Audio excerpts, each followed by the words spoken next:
Hello everyone, welcome to the Victory IS. I am Yuni Chali. Today we are going to take up the current affair from the banking sector. So let's start with our today's first news. So that is about the RBI's working group on expected credit loss framework. तो अभी हुआ क्या है, RBI ने एक 9 member working group बनाया है जिसको चेयर कर रहे हैं आर नारायण स्वामी, जो कि आपके फॉर्मर आईएम बैंगलोर के प्रोफेसर हैं. इनको कहा गया है कि इनको एक रोड मैप बनाना है from transition to the expected credit loss based provisioning system from the incurred current incurred loss model. तो बेसिकली होता क्या है, मान लीजिए फॉर एग्जांपल आपका कोई बैंक है और ये किसी कस्टमर को लोन देता है 100 रुपये का. तो क्योंकि 100 रुपये ये लोन दे रहा है, अगर ये लोन वापस नहीं लौटा पाता है तो that will be consider as a loss. तो जब ये लॉस होगा तो इसके लिए बैंक को कुछ प्रोविजनिंग करके रखना पड़ेगा. तो अभी जो हमारा करंट सिस्टम है दैट इज़ और इनकर्ड लॉस मॉडल, यानी कि जब हमारा लॉस हो जाता है तब हम प्रोविजनिंग करते हैं उस 100 रुपये की. अभी आरबीआई क्या चाह रहा है कि आप एक्सपेक्टेड क्रेडिट लॉस कि कितना लॉस हो सकता है उसका हम एक्सपेक्टेड उसके अकॉर्डिंग हम प्रोविजनिंग करें. तो ये फ्रेमवर्क बनाने का आपको के लिए कमेटी वर्किंग ग्रुप बनाया गया है. तो बैकग्राउंड क्या है इस न्यूज़ का, दैट इज़ द एग्जिस्टिंग जो इनकर्ड लॉस मॉडल है वो रिकोगनाइज करेगा हमारे जो क्रेडिट लॉस हैं ओनली आफ्टर अ डिफ़ॉल्ट होकर. तो हमारा जो प्रेजेंट है वो क्या करता था, जब हमारा डिफ़ॉल्ट हो गया उसके बाद वो क्रेडिट लॉस को रिकोगनाइज कर रहा था. तो जिससे क्या होता है, हमें ट्रांसपेरेंट तरीके से पता नहीं चल पा रहा था. प्रपोज्ड ईसीएल फ्रेमवर्क जो अभी हम लोग प्रपोज कर रहे हैं, it is in line with IFRS 9 and Basel committee on banking supervision BCBS principle and requires banks to estimate and provision for the expected future loss proactively. तो इसमें क्या होता है, हम लोग पहले से एस्टिमेट कर लेते हैं कि आगे फ्यूचर लॉस क्या होने वाला है प्रोएक्टिवली, तो उसके लिए हम पहले से प्रोविजनिंग करके रखते हैं. This shift aims to enhance the resilience of the state banking resilience of the banking system and align the India's standard with the global best practices. तो जो अभी जो हमारा हमने प्रपोज कर रहे हैं जो ACL फ्रेमवर्क है वो हमारा क्या है, ग्लोबल बेस्ट प्रैक्टिसेस है. तो उसके अकॉर्डिंग इंडिया के जो स्टैंडर्ड है वो भी अलाइन हो जाएंगे. तो ये हमारे रेजिलियंस जो बैंकिंग सिस्टम है उसको भी एनहेंस करेगा. की मैंडेट क्या है हमारे वर्किंग ग्रुप का, तो सबसे पहले इनको एग्जामिन करना है that is of technical aspects of ACL implementation and transitional challenges कि कहीं कोई इशू तो नहीं आएगा. फिर ये रिकमेंड करेंगे prudential provisioning floors and methodologies for the credit risk estimation के लिए. They have to also assess the impact on the bank's profitability, capital adequacy and financial statement. तो जो ये जो फ्रेमवर्क दिया जा रहा है इससे बैंक की प्रॉफिटेबिलिटी पे क्या इम्पैक्ट पड़ सकता है, कैपिटल एडिक्वेसी और फाइनेंशियल स्टेटमेंट पे, तो उसको भी असेस करना है इनको. फिर ये सजेस्ट करेंगे a phased transition strategy and public consultation mechanism before final guidelines. तो किस तरीके से हम लोग मूव करें from our current credit loss model to the ECL expected credit loss model के तरफ. सिग्निफिकेंस क्या है इस फ्रेमवर्क का, इस मूव का, तो ये प्रमोट करेगा हमारे early recognition of credit risk को एंड ये प्रिवेंट करेगा हमारे जो NPS बिल्डअप हो जाते हैं. फिर ये एनहेंस करेगा हमारी फाइनेंशियल स्टेबिलिटी एंड ट्रांसपेरेंसी को इन बैंकिंग ऑपरेशन. ये अलाइन करेगा इंडिया के accounting and risk management system को विद इंटरनेशनल नॉर्म्स जो कि आपके IFRS 9 है. ये हमारे इन्वेस्टर्स और डिपॉजिटर कॉन्फिडेंस को भी इम्प्रूव करेगा through realistic reporting of asset quality. Limitations क्या है, potential short term impact on profit and capital ratio of banks. तो शॉर्ट टर्म पे कोई इम्पैक्ट पड़ सकता है हमारे बैंक्स पे. Complexities in developing robust credit risk models and data infrastructure, क्योंकि ये बनाना काफ़ी कॉम्प्लेक्सिटीज़ होंगी तो इसको डेवलप किस तरीके से किया जाएगा इस मॉडल को, तो ये हमारे लिए एक लिमिटेशन है. फिर हमारे पास जो हिस्टोरिकल लॉस डेटा है उसकी अवेलेबिलिटी हमारे पास बहुत लिमिटेड है, खासकर हमारे जो स्मॉलर बैंक्स और NBFCs हैं, तो वो एक हमारे लिए लिमिटेशन है. नेक्स्ट लिमिटेशन है कि आपके रेगुलेटरी क्लैरिटी और uniform accounting practices during transition की नीड हमें इंश्योर करनी होगी. वे अहेड क्या हो सकता है, तो हमें क्या करना चाहिए, जो ग्रेजुअल एंड फेज्ड इम्प्लीमेंटेशन करना चाहिए ताकि हम लोग जो प्रॉफिट वोटिलिटी है उसको मिटिगेट कर सकें हम लोग. फिर हमें आपकी risk modelling and data analytics में कैपेसिटी बिल्डिंग करनी होगी. आरबीआई को ड्राफ्ट गाइडलाइंस इशू करनी होंगी आफ्टर कंसिडरिंग जो आपके stakeholders and public feedback के बाद. फिर हमें कंटिन्यूसली अलाइन करना है अपने with Basel norms to strengthen the prudential framework के लिए. यूपीएससी में अगर हम इस टॉपिक के रिलेवेंस देखें तो प्रीलिम्स में आपसे कुछ टर्म्स पूछे जा सकते हैं, जैसे कि एक्सपेक्टेड क्रेडिट लॉस क्या है, इनकर्ड लॉस मॉडल क्या है, IFRS 9 BCBS प्रोविजनिंग नॉर्म्स क्या हैं। मेंस में आपके ये GS3 इकोनॉमिक्स का टॉपिक बनेगा, जैसे कि आपका banking sector reforms and financial stability पे। तो किस टाइप का क्वेश्चन आ सकता है, जैसे कि illustrate the India's move toward forward looking credit risk management under RBI's regulatory evolution. Let's move to our next news article, that is of card on file tokenization at issuer bank level. तो Reserve Bank ने अभी क्या करा है, propose करा है to introduce a card on file tokenization at issuer bank level to strengthen the card data security and simplify the digital payment experience. तो basically आपने देखा होगा, आपके मान लीजिए कोई कार्ड है, क्रेडिट कार्ड हो गया, डेबिट कार्ड हो गया, आप उसको यूज़ कर रहे हो किसी पेमेंट करने के लिए ऑनलाइन। मान लीजिए आप कोई परचेज करते हो अमेजन वगैरह से, तो वहाँ पर आप क्या करते हो, अपने कार्ड को यूज़ करते हो। बट आप चाहते हो कि आपके कार्ड की कुछ जो कॉन्फिडेंशियल इन्फॉर्मेशन है वो रिवील ना हो, तो उसके लिए हम लोग क्या करते हैं, टोकन जनरेट कर देते हैं। तो जी आपका क्या होगा, आप इस टोकन नंबर को यूज़ कर सकते हो, ठीक है। बट अब अभी जो है प्रेजेंट सिस्टम क्या है, ये जो टोकन नंबर है, ये टोकन कौन जनरेट कर रहा है, वो आपका जनरेट कर रहा है जहाँ पर आपका पेमेंट गेटवे है या फिर आपके प्लेटफॉर्म्स है। मान लो अमेजन है तो अमेजन आपके लिए टोकन नंबर जनरेट करेगा, फ्लिपकार्ट है तो फ्लिपकार्ट आपके लिए टोकन नंबर जनरेट करेगा। अब RBI क्या कह रही है, वो इंट्रोड्यूस कर रही है कि ये जो टोकन नंबर है ये बैंक इश्यू करेगा, जिस बैंक का ये कार्ड है। फॉर एग्जाम्पल मान लो ये आपका SBI का कार्ड है, तो SBI आपका टोकन नंबर जनरेट करेगा। अब आप उस टोकन नंबर को ले जाकर आप कहीं पर भी पेमेंट कर सकते हो।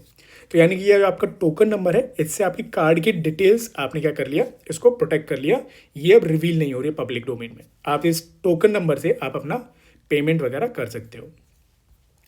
तो बैकग्राउंड क्या है, under the current framework the tokenization occurs merchant wise, requiring the users to create separate tokens for each platform like Amazon and Swiggy। तो जैसा हमने देखा टोकनाइजेशन मर्चेंट वाइज होता है, तो हर प्लेटफॉर्म के लिए आपको एक अलग सेपरेट टोकन जनरेट करना पड़ता है।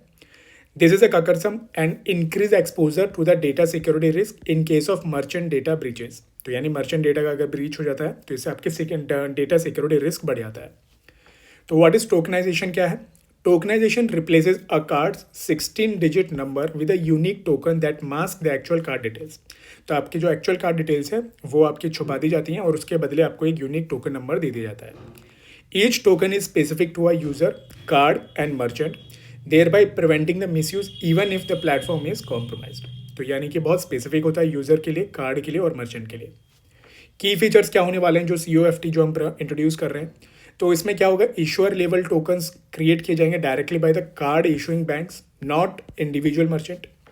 One token can be linked across the multiple apps और प्लेटफॉर्म्स। तो यानी कि एक ही टोकन है, उसको कई ऐप्स में, कई प्लेटफॉर्म से हम यूज़ कर सकते हैं, which will eliminate the repeated token creation.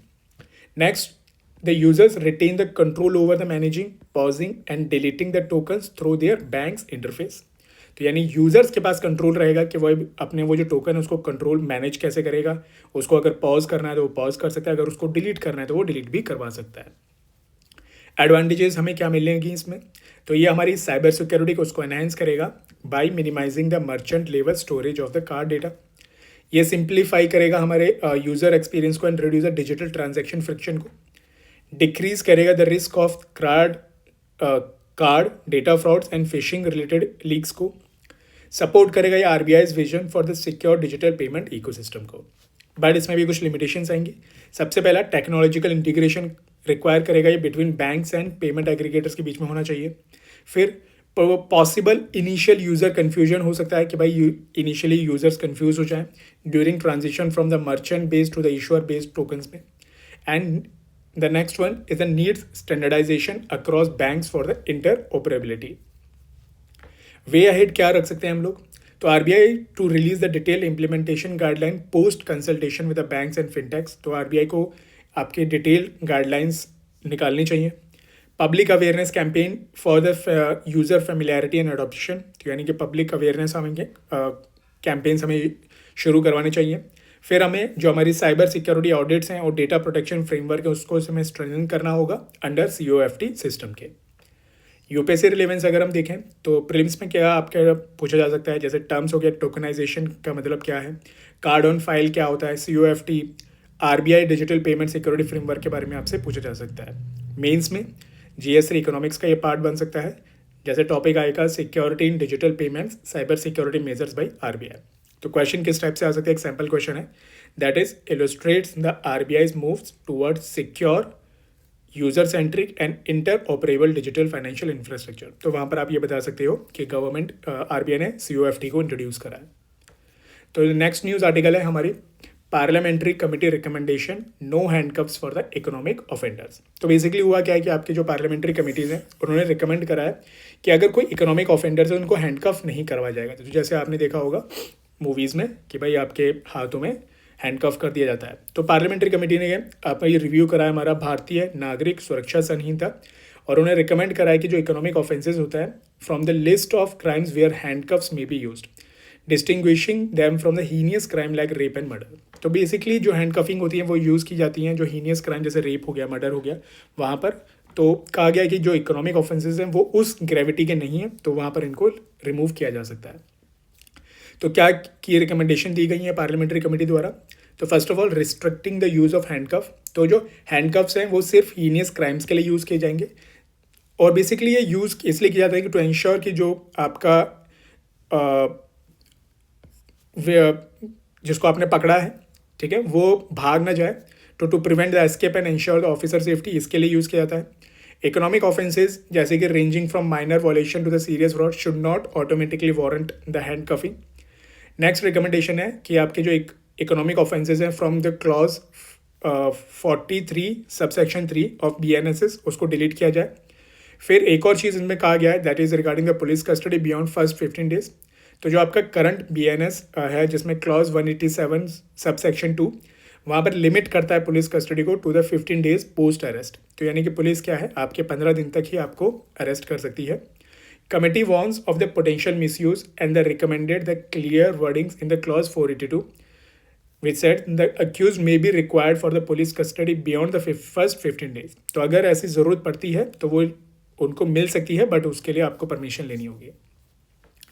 Judicial president क्या है हैंडकफिंग के लिए? तो सुप्रीम कोर्ट ने Prem Shankar Shukla versus Delhi administration 1980 and citizen for democracy versus state of Assam 1995 में कहा था कि जो handcuffings of the under trials and convicts without judicial sanction as a inhuman and unreasonable.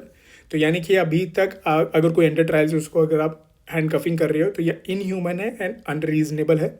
फिर mandated the individual assessment before allowing the handcuff. तो आपको देखना पड़ेगा कि कितनी ग्रेविटी की सिचुएशन है जिसको आपने पकड़ा है, कहीं वो भाग नहीं जाएगा या फिर आप अटैक तो नहीं कर देगा, उन केसेस में आप यूज़ करोगे। ऐसा नहीं है कि आप हर किसी को आप क्या कर रहे हो, हैंडकफ कर रहे हो।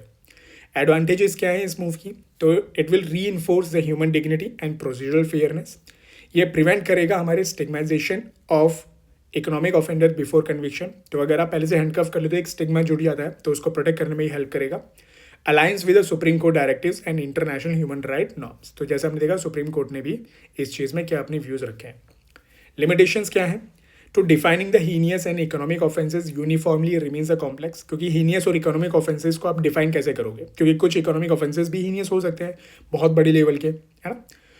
It may raise the security concern in case of large scale financial frauds involving the flight risk. तो मान लीजिए आपने देखा होगा कि जो बहुत बड़े स्कैम्स करके होते हैं वो भाग जाते हैं, तो उस टाइप के ये रिस्क रहेगा कि मान लीजिए किसी ने बहुत बड़े लेवल का फाइनेंशियल फ्रॉड करा और वो भाग जाए।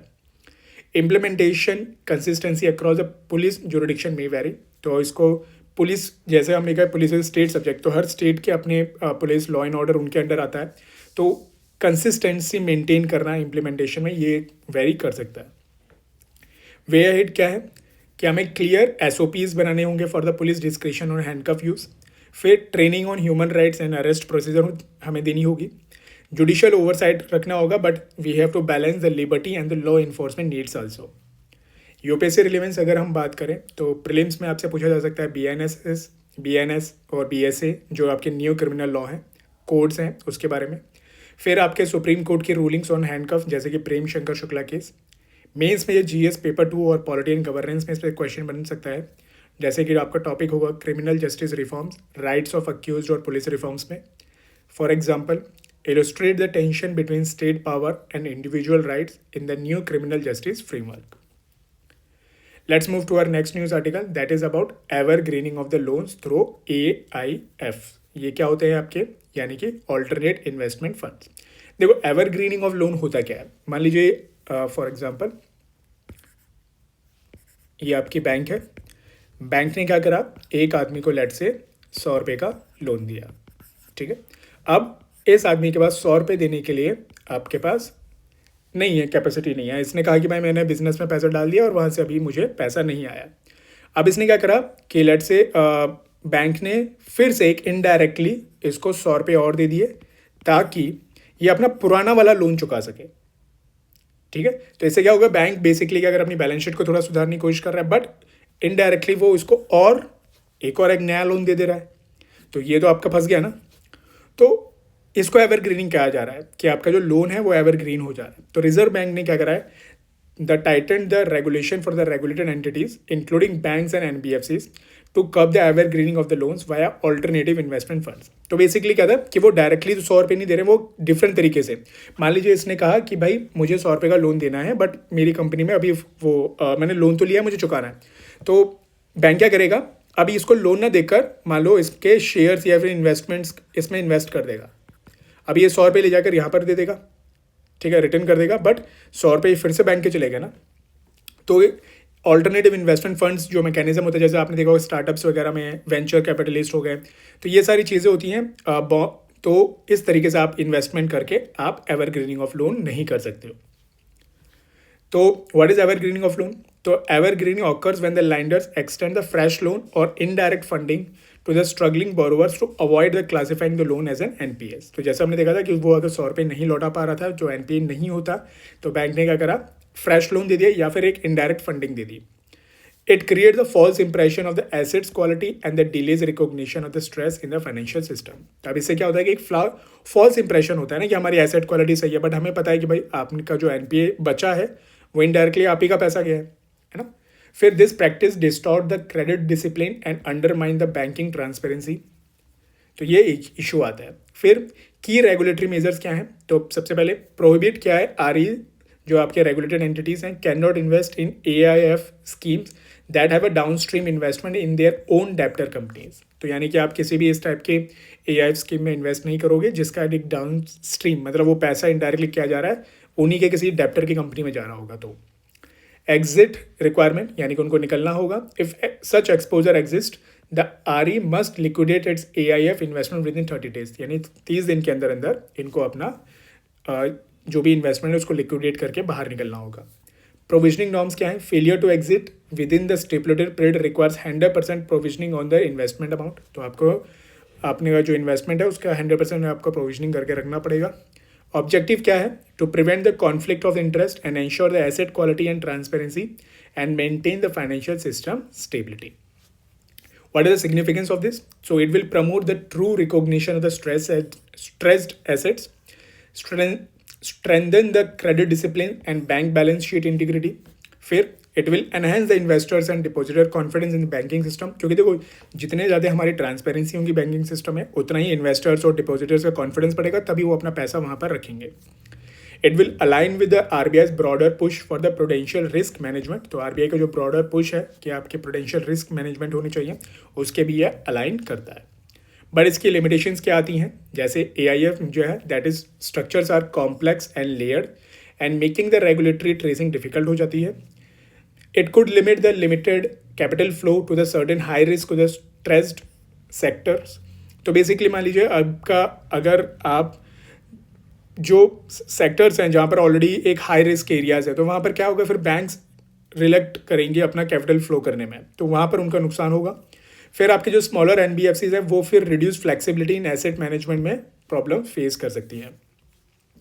वे अहेड क्या रख सकते हैं हम लोग, we have to improve the transparency norms for the AIF disclosures. हमें स्ट्रॉन्गर कोऑर्डिनेशन बनाना होगा between SEBI and RBI for the monitoring fund flow. And हमें एनकरेज करना होगा हमारे मार्केट बेस्ड रेजोल्यूशन मैकेनिज्म को for the stressed asset instead of regulatory arbitrage. UPSC relevance की अगर हम बात करें तो प्रीलिम्स में क्या आ सकता है आपका कि RBI regulation on AIFs, concepts of evergreening of loans and 100% provisioning rules के बारे में पूछ सकता है. मेंस में टॉपिक आपके जैसे banking sector reforms, NPS and financial regulation, और इसमें किस टाइप से आ सकते हैं, for example illustrate the RBI's effort to curb the shadow lending and strengthen the financial sector resilience. So that's all from our side. जो हमारे banking issues हैं उसके हमारी स्लाइड है. तो इसके अलावा हमारे जो भी करंट अफेयर हैं, we will come up with the next new videos. Thank you everyone.